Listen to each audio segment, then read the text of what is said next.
예, 오늘은 주님께서 제자들에게 마지막으로 명령하신 지상 명령이죠. 지극히 높은 명령이라고 해서 지상 명령이라고 하는데 너희는 가서 모든 민족으로 제자를 삼아 아버지와 아들과 성령의 이름으로 세례를 베풀고 내가 너희에게 분부한 모든 것을 가르쳐 지키게 하라.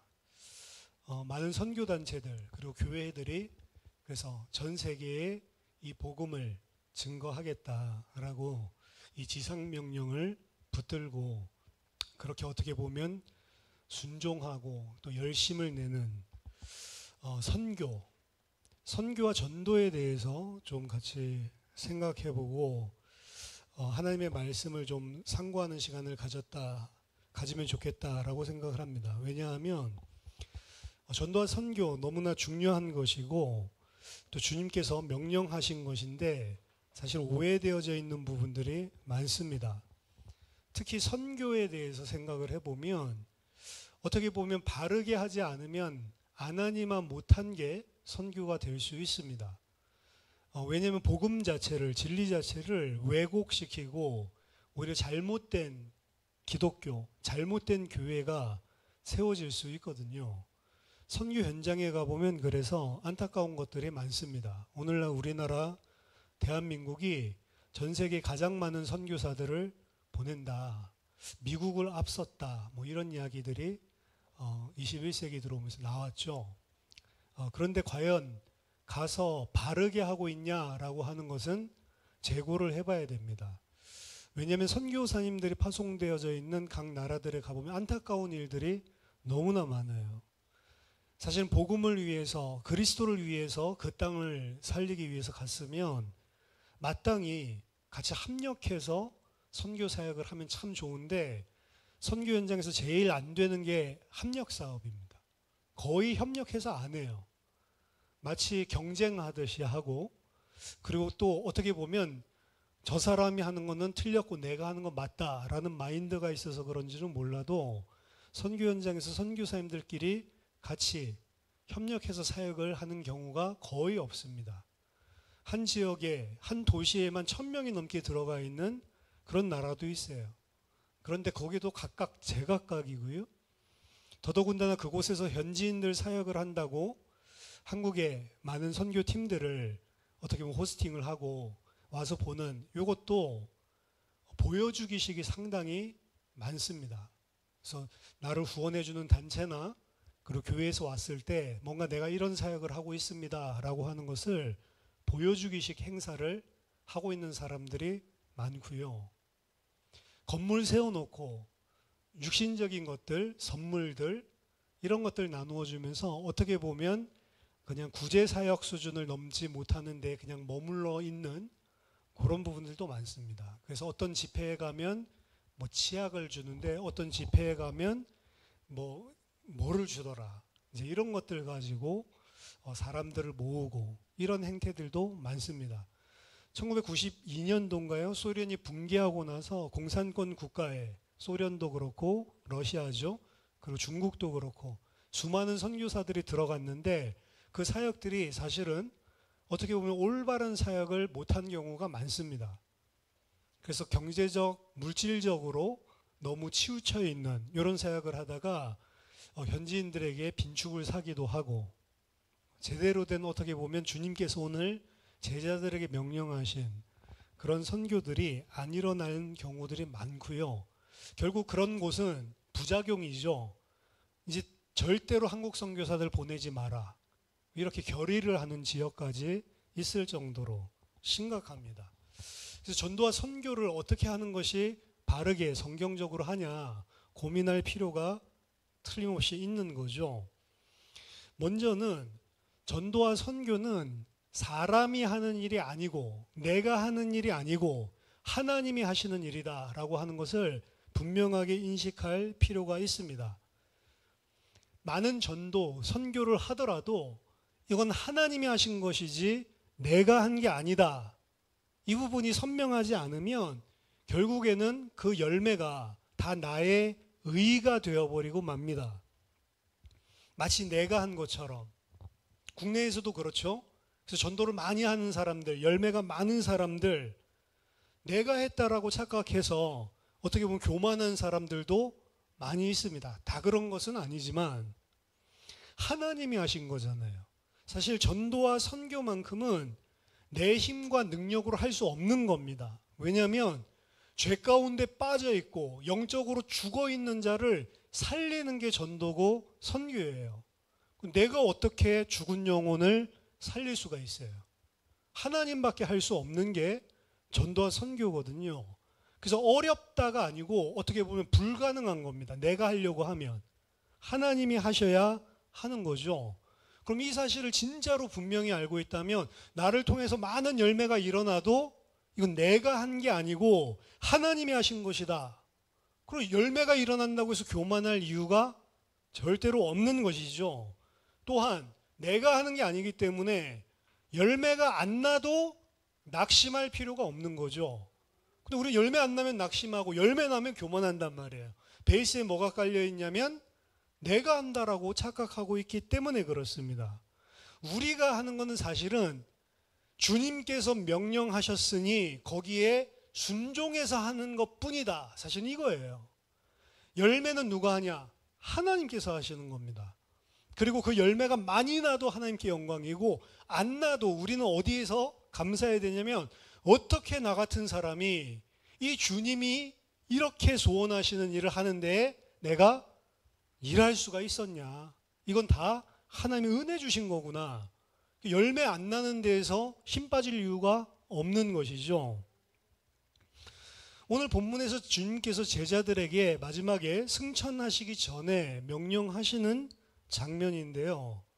지상명령이라고 이야기를 했죠. 그러므로 너희는 가서라고 이야기를 하죠. 그러니까 이제 우리가 전 세계에 가서 모든 다민족에게 가서 소수민족, 미전도 부족 이런 많거든요. 그 사람들에게 가서 전해야겠다라고 생각하지만 헬라어 원문을 보면 가서라고 하는 이 동사는 수동태로 쓰였습니다. 그럼 무슨 뜻이죠? 너희가 감을 당하면, 너희가 보내심을 받으면 이 소리입니다. 그러니까 우리가 가고 싶은데 가서 전 세계 땅끝까지 가는 게 목적이 아니고요. 어디에서 이 일을 하라고 하느냐면 너희를 보내신 그곳에서라고 하는 소리입니다. 그럼 이거는 특별한 선교사들에게만 주는 메시지가 아닌 거예요. 우리들도 하나님께서 다 보내신 곳이 있거든요. 너희가 보냄을 받은 그곳에서. 그러므로 너희가 보냄을 받으면 어디로요? 내가 지금 있는 그곳.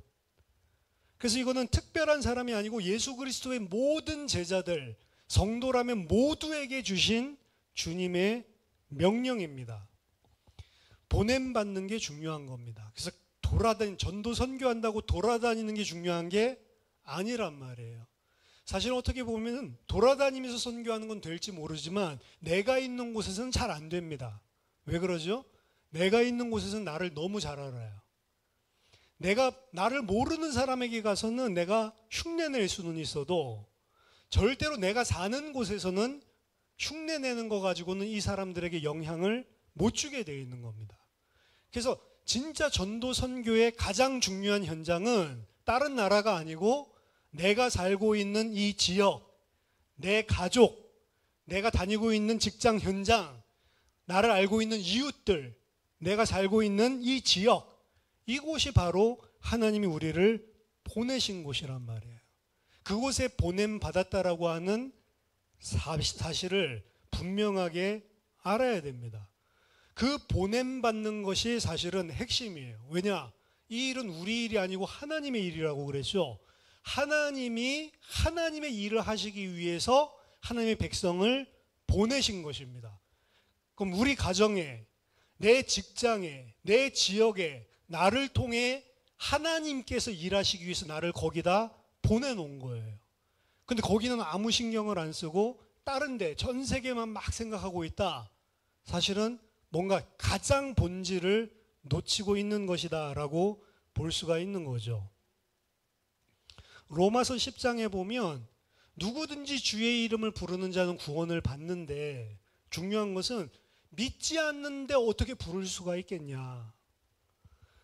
근데 믿기 위해서는 들어야지 믿을 수 있는데 듣지를 못했는데 어떻게 믿을 수가 있겠냐.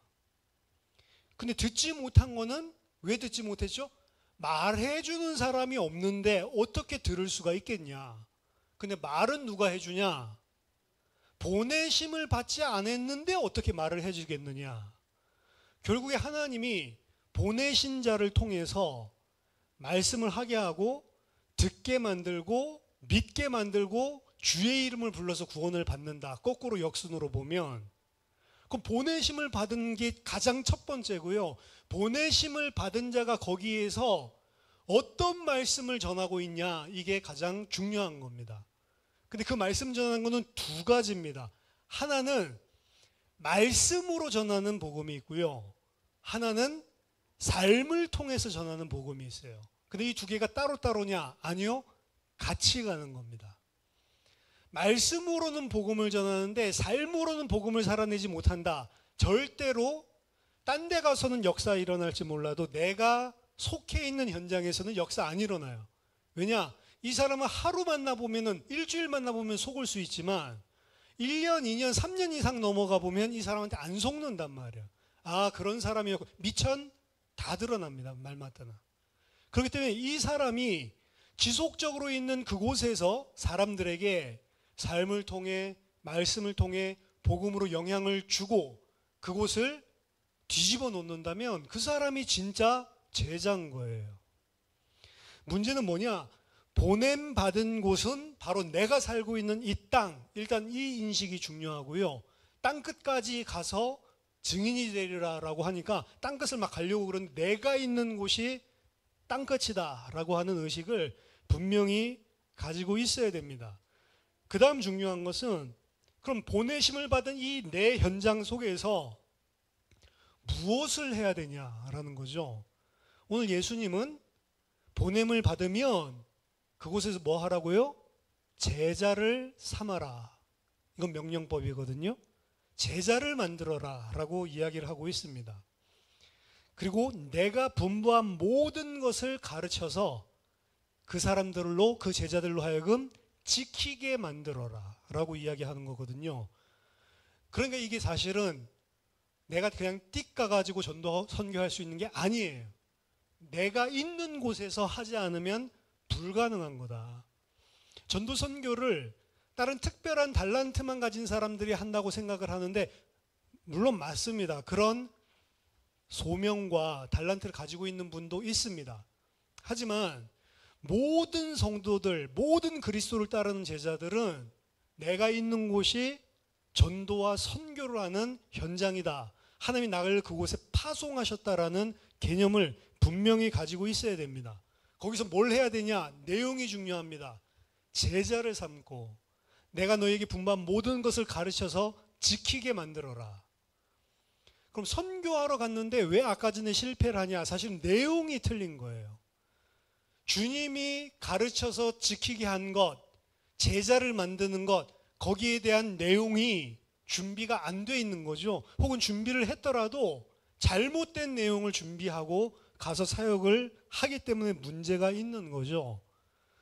그래서 전도와 선교, 뭐 어떤 열매를 일으키기 이전에 가장 중요한 것은 내가 모든 민족으로 제자를 삼을 수 있는, 하나님이 나에게 붙여준 사람을 제자로 만들 수 있는 내용을 가지는 게 가장 우선이다. 이 내용이 없으면 가서 떠들수록 손해다. 이 내용이 없는데 떠든다면 다른 것 가지고 계속 다른 제자를 만들고 있는 거잖아요. 바른 내용을 가지는 게 가장 우선입니다. 제자를 삼을 내용이 먼저 있어야 된다는 것은 주님의 마지막 제자들에 대한 명령에서도 우리가 살펴볼 수가 있습니다. 이 마태복음 28장과 마찬가지로 사도행전 1장에서 예수님께서 마지막으로 승천하시기 전에 제자들에게 말씀하시는데요. 사도행전 1장 4절에 보면 제자들에게 예루살렘을 떠나지 말고 내게서 들은 바 아버지께서 약속하신 것을 기다리라. 요한은 물로 세례를 베풀었으나 너희는 몇 날이 못되어 성령으로 세례를 받으리라. 예수님께서는 제자들에게 자 이제 부활한 날을 봤지? 빨리 가서 땅끝까지 복음을 전해라 라고 이야기하지 않으시고 예루살렘 떠나지 말고 약속하신 성령이 올 때까지 기다려야 된다 너희들. 왜 이런 말씀을 하셨을까요? 왜 바로 땅끝까지 가서 빨리 전해라, 부활의 증인이 되라 라고 하지 않고 왜 이들에게 기다리라고 하십니까? 성령을. 사도행전 1장 6절에 보니까 제자들이 그 예수님께 여쭙습니다.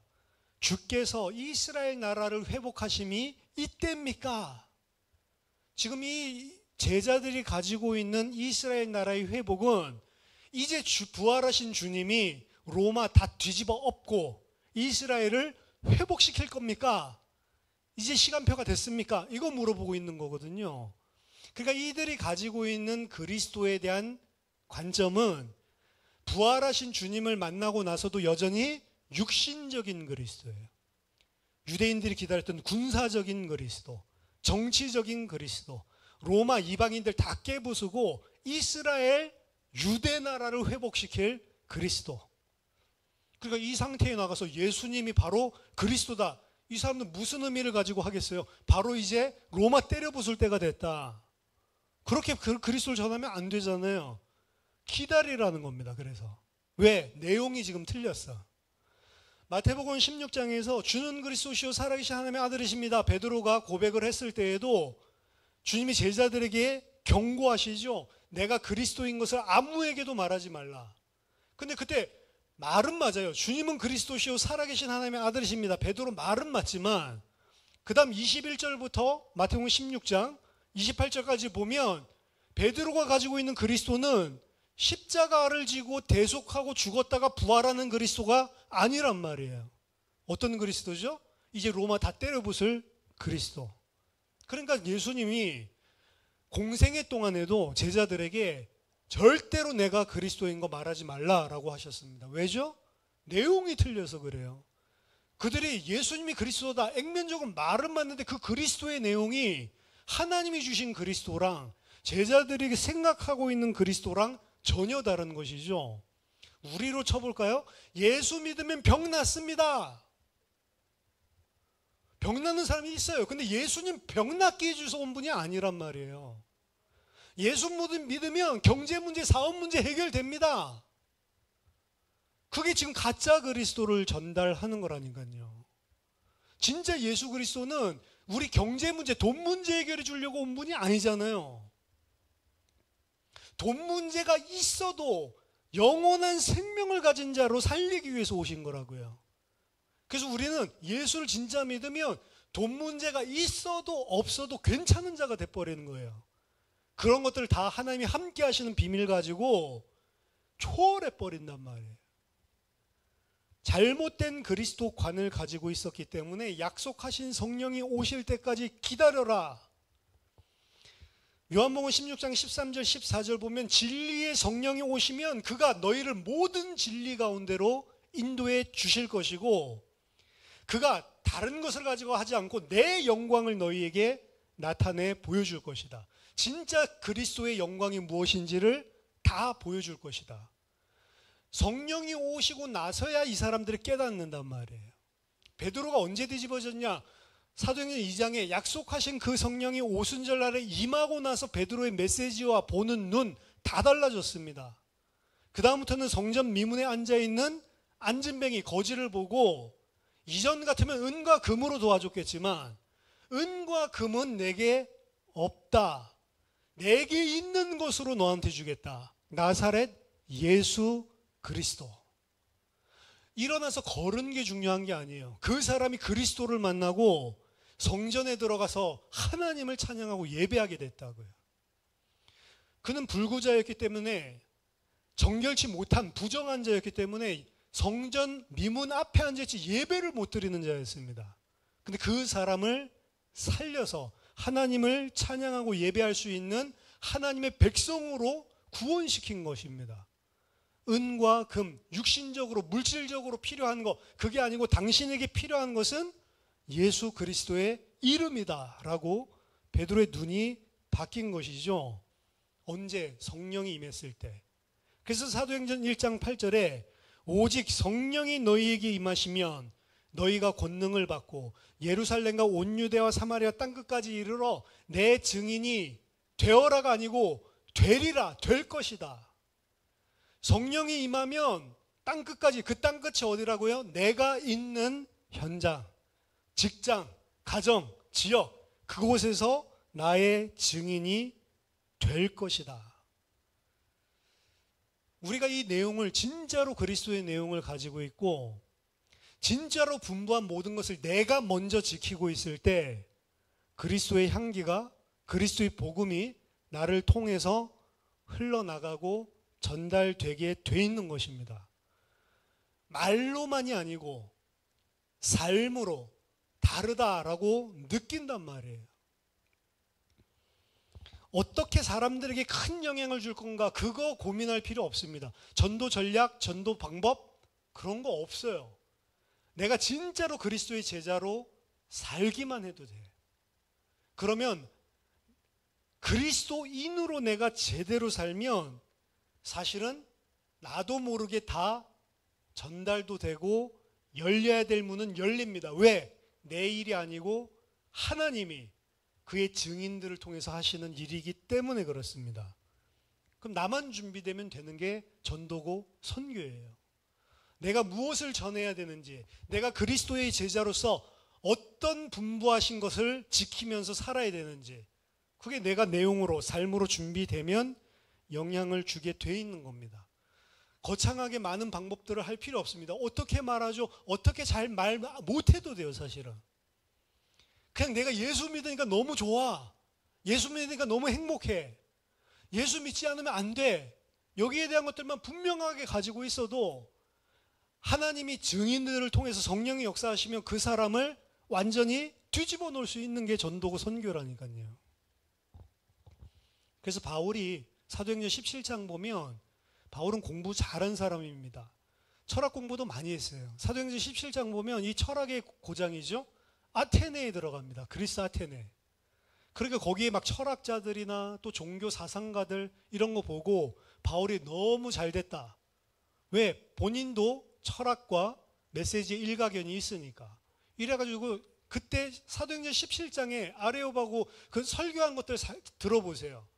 굉장히 철학적이고 불신자가 들어도 이해할 수 있을 만한 언어를 가지고 하고 명확한 이렇게 복음의 메시지라기보다는 그걸 보통 선교 현장에서 상황화한 메시지라고 합니다. 그 상황에 맞게끔 그 사람들이 이해하게끔 만드는 메시지예요. 그래서 그 사람들이 만들어 놓은 신상들 보고 제단들을 보고 너희들이 알지 못하는 신에게 만든 제단이 있던데 내가 그 알지 못하는 신에 대해서 말해주겠다. 이런 식으로 하나님을 소개한대도요. 그리고 예수 그리스도 십자가, 부활, 대속 이런 것들 정확하게 말을 어떻게 보면 안 합니다. 왜? 그 사람들은 완전 불신자니까 그 사람들에게 맞게 철학과 사상을 섞어가지고 이야기를 한다고요. 그 철학 시인 이야기에 인용까지 하면서. 아테네에서 뭐 열매가 전혀 없었던 것은 아니지만 아테네에 바울이 교회 세워졌다 이런 말은 없죠. 사실은. 그 다음 들어간 지역이 고린도 지역이었습니다. 근데 그 고린도 지역에 들어갈 때 사도행전 18장에 들어갈 때 바울이 어떤 결심을 하고 고린도에 들어갔는지 고린도전서 2장 1절 2절에 나옵니다. 형제들아 내가 너희에게 나아가 하나님의 증거를 전할 때에 말과 지혜의 아름다운 것으로 아니하였나니 내가 너희 중에서 예수 그리스도와 그가 십자가에 못 박히신 것 외에는 아무것도 알지 아니하기로 작정하였습니다. 아테네에서 현란한 말솜씨를 가지고 사실은 복음을 전했다라고 한다면 고린도에서는 십자가에 죽으신 예수 그리스도 그거 외에는 내가 아무것도 알지 아니하기로 작정하고 전도에 나타남과 하나님의 능력이 내 말과 지혜의 아름다운 곳에 있지 아니하고 오직 성령과 하나님께 그 능력이 있게 하려고 내가 작정을 했다. 그리고 고린도에서 사실은 대역사가 일어나는 거죠. 회당장이 뒤집어지고 고린도 교회가 세워져서 1년 6개월을 그곳에서 사역하지 않으면 안 되는 역사가 그곳에서 일어났단 말이에요. 말을 잘해서가 아닙니다. 그 십자가를 외에는 아무것도 말하지 아니하기로 작정했었던 바울에게 그 고린도에서 하나님이 환상 중에 나타나서 바울아 두려워하지 말라. 이 성에 내 백성들이 많으니까 그 말 계속 해라. 담대하게 선포해라. 1년 6개월을 선포해서 만든 교회가 고린도 교회란 말이죠. 역사 일으키는 게 중요한 게 아니란 말입니다. 내 생각에 이렇게 하면 잘 되겠다, 그게 아니란 말입니다. 주님이 원하시는 내용을 바르게 전하는 것만이 우리가 해야 될 일이에요. 그들을 제자를 삼을 수 있는 내용을 준비하고 내가 그 제자의 삶을 살아야 되고 나의 삶을 통해서 그리고 나의 입술을 통해서 전달되는 것입니다. 그것이 안 되면 가짜 선교. 그래서 선교는 띡 갔다 와서 되는 게 절대로 아니라는 거. 제가 존경하는 선교사님이 계시는데 제가 미국에서 공부할 때 웨스트민스터에 나오시고 한국에 와서 뭐 가르치려고 아마 하셨던 것 같은데 유학을 그곳에 있다가 하나님이 소명을 주셨어요. 흑인들, 그 필라델피아에 그 죽어가는 흑인들 살리라고. 가서 뭐 하냐?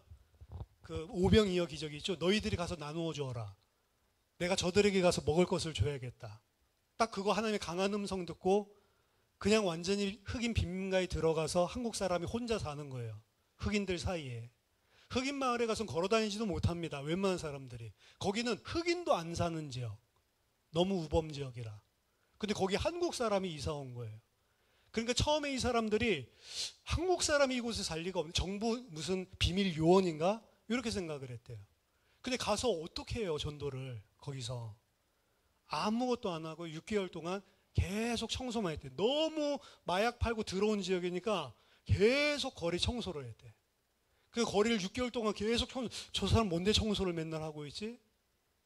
그래서 어떤 사람들이 보고 깨끗해지니까 좋거든. 그러니까 자기도 나와서 같이 청소하고. 이러면서 여름에 되면 그 아이들 꿈이 없고, 꿈이 뭐냐? 전부 다 농구 선수, 풋볼 선수 되는 거. 아니면 갱스타 되는 거. 애들 꿈이 그거예요.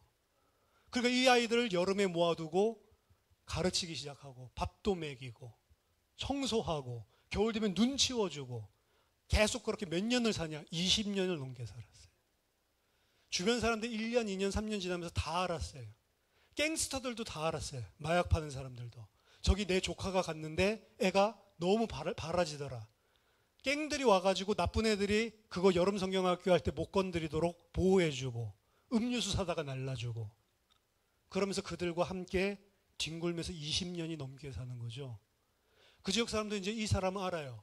흑인 목사들 많은데 아무도 그 지역에 사는 목사가 없대. 교회는 거기 있는데. 왜? 우범지대니까. 밖에 좋은 데서 살다가 주일날만 와서 사역하는 거죠. 근데 이분 함께 사니까 코리안이지만 그 흑인들이 봤을 때에는 형제고 이웃이 되는 거예요. 죽을 때까지. 거기에서 많은 역사 안 일어나더라도요. 사람들이 벌써 20년 넘었는데 변화돼요. 이제는 꿈이 변호사 되고 싶어요. 의사 되고 싶어요. 선생님 되고 싶어요. 그리고 이미 청년 된 친구는 병원 가서 일하고 오면서 내가 원래 마약 팔고 이러고 살았었는데 어렸을 때 내가 이제 열심히 일해서 돈 벌고 사니까 너무 마음이 편하고 좋아요, 목사님. 그게 예수 그리스도의 제자죠.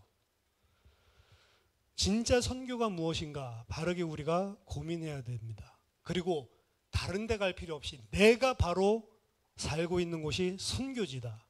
저와 여러분들이 그리스도의 증인으로서 내가 있는 현장 속에서 승리하는, 그리고 많은 사람들을 제자 삼는 그러한 증인 되기를 예수 그리스도 이름으로 축원합니다.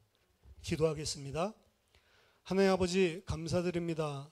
저에게 바른 내용, 바른 전도, 바른 선교할 수 있는 은혜를 허락하여 주셔서 예수 그리스도의 이름이 땅에 떨어진 이때에 그 영광스러운 이름을, 그 생명의 복된 이름을 하나님 내게 파송시켜 주신 그 현장 속의 모든 사람들에게 하나님 널리 증거하는 한 증인의 삶을 살 수 있도록 도와주시옵소서. 예수 그리스도 이름으로 기도하옵나이다. 아멘.